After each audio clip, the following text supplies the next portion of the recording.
Page 30, On Top of Old Smokey, a very famous folk song for here in the United States. On page 28, they give you some more exercises to fill out. I don't cover those in the videos. You're welcome to go through that. If you have questions, you can ask me. On page 29 is more sight reading. I encourage you to do all the sight reading you can, so by all means.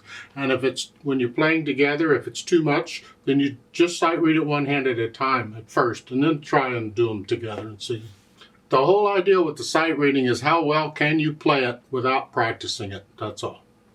Now for On Top of Old Smokey, they're introducing what's known as an extended position. And it's not too bad. Let's take a C chord, any C chord. This C chord's good. And for extended, we're going to simply extend the hand out or stretch the hand out to the octave. So we have a C to a C, that's all. We're playing octave. We're going to play 4 notes now instead of 3. And when we do that, that changes the fingering for the 2 middle notes. And now it's a 2 and a 3. So instead of a 1, 3, 5, now it's a 1, 2, 3, 5. And that's extended position. They'll do it in the left hand eventually, and the fingering's a little different. I'll talk about that eventually. Now let's look the piece over. It's pages 30 and 31. There's no repeat signs anywhere. We're just going through it one time, straight through, something like that. 3/4 time, it has a pickup beat. We're coming in on beat 3. You know the drill on that. Right hand first, let's just check, make sure we got the fingering and the notes and all that. And the rhythm, you're here, and you look at this beginning, it's already an extended position. Look at the first 5 notes are so here, here, here, here. That's it.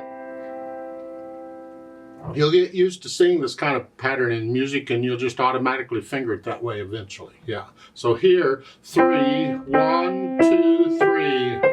Now, in music, if it's going up and back down, you pretty much keep your hand there. So it's ready. But when it goes up here and it stays up, you can collapse the hand as you go up. You don't have to stay extended. So it's here, here, here, here. See, I'm not covering all 4 notes at any time. It's just here to here to here to here. Because now I'm in this position. And the A, by the way, is 5 counts. It's tied, and then go on. Then after the G, that's held forever, then it reaches down C.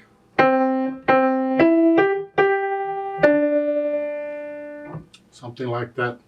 Now, if this is a bit of a stretch for you to go from the G to the C, simply play the G with a different finger.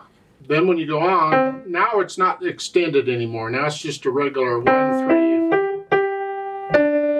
Measure 12. 1, 2, 3. 3 and 3. These are tied forever. And then you do that some more. Left hand, broken chords. You got the 4 chord, F chord. And then measure 6 is the 1 chord, the C chord, and then the 5, 7 chord. Put the hands together.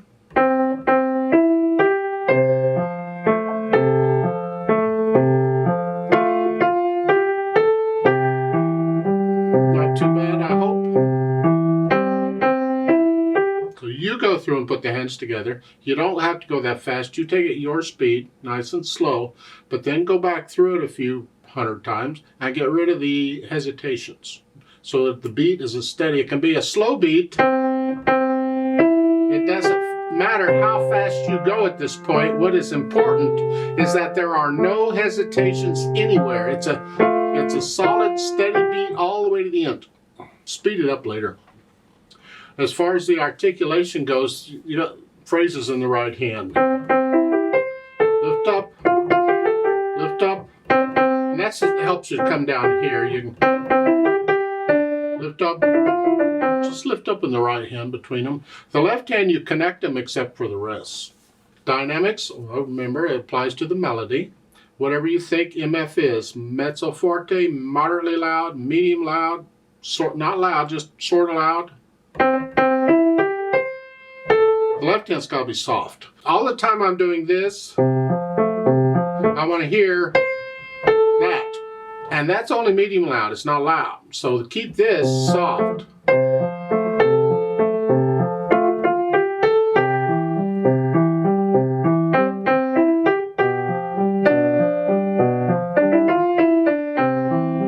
idea that's way too fast. The point is, we want to hear the melody, and the melody is moderately loud, so you keep the left hand soft, out of the way, in the background. Then we get to the speed. Moderately slow, if you were going to sing it. These long notes keep you from going too slow. You don't want to go too slow, or those things last forever, and you run out of breath. So you got to move it along for those, but not too fast, because you don't want the eighth notes to go too quick. It's a balance in between. It depends on how much coffee I've had.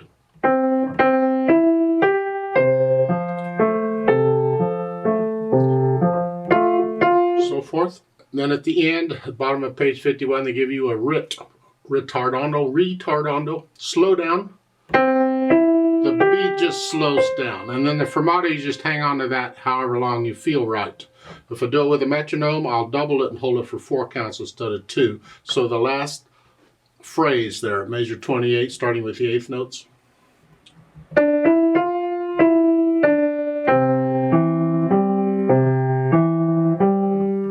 And this, now the song ended with the word thief. There, that's C.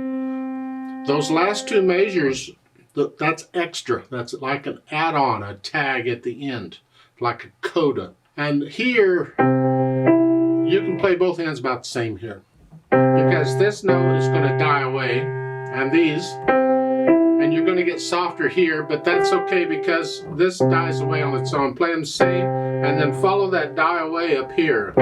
Softer, softer, slow down, softer. So each note is a little softer. Just a little softer, soft here, and you slow down. It's an effect. So starting with measure 28 on the eighth notes, the last phrase there. It's here.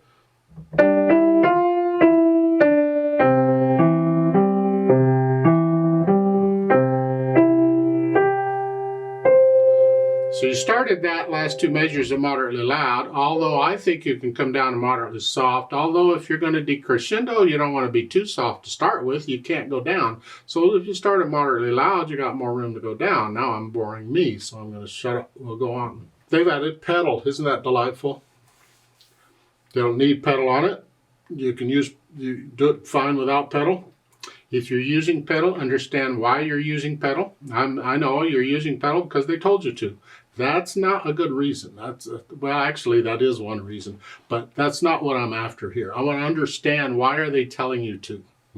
And that is, we're simply coloring the long-held notes, and that's normal, because if you play a note on a piano and it's long-held, it just sits there and dies away.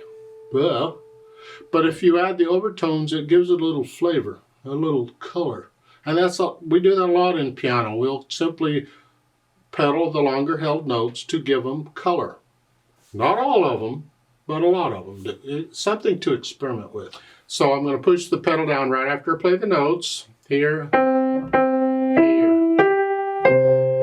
And I'm going to hold it down, according to them. I'm going to lift it up with the right hand so I hear the phrase.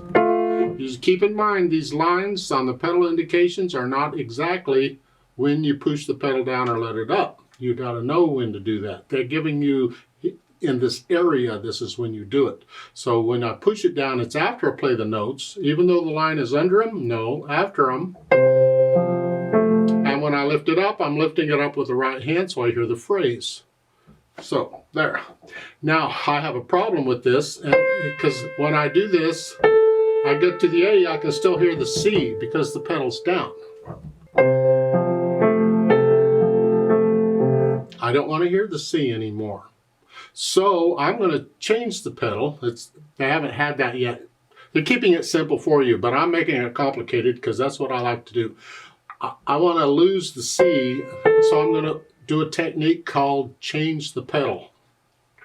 It simply means you let the pedal up and put it right back down. That's all. It's not a quick jerky motion. It's not. You got plenty of time, but it happens after the note. So it's here, and then play the note first, and then change it. That's all. But this way, I keep this clean. The melody stays clean. So when the melody is changing a note, I'm going to change the pedal with a melody to keep it clean. Measure 6 and 7 and 8, the melody isn't changing now, so I can hold the pedal down all the way across there. And the whole thing is pedaled similarly like that. Now when you get to the end, the last 4 measures where the pedal is, you're here.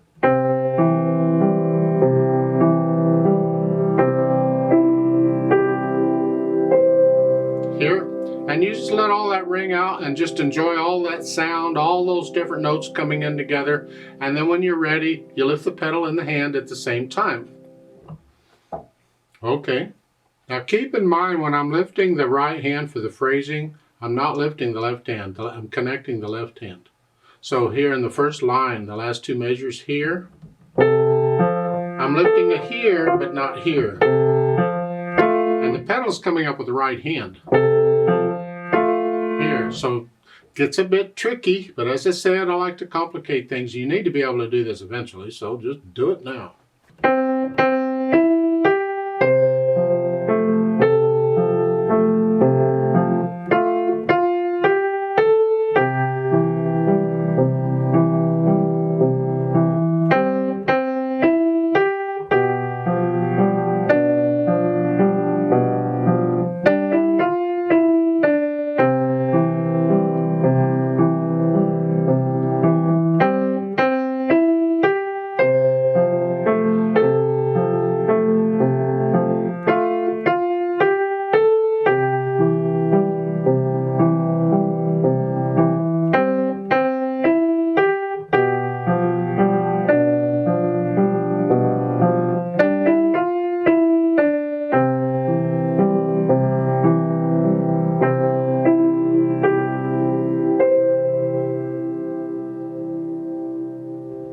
I'd like to play it with you very slowly. It's kind of slow anyway, but slower than I just demoed. And let's just check everything. I'm not going to do any dynamics. I'm going to do both hands about the same.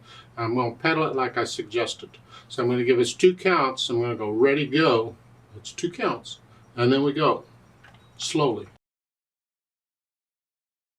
Ready, go.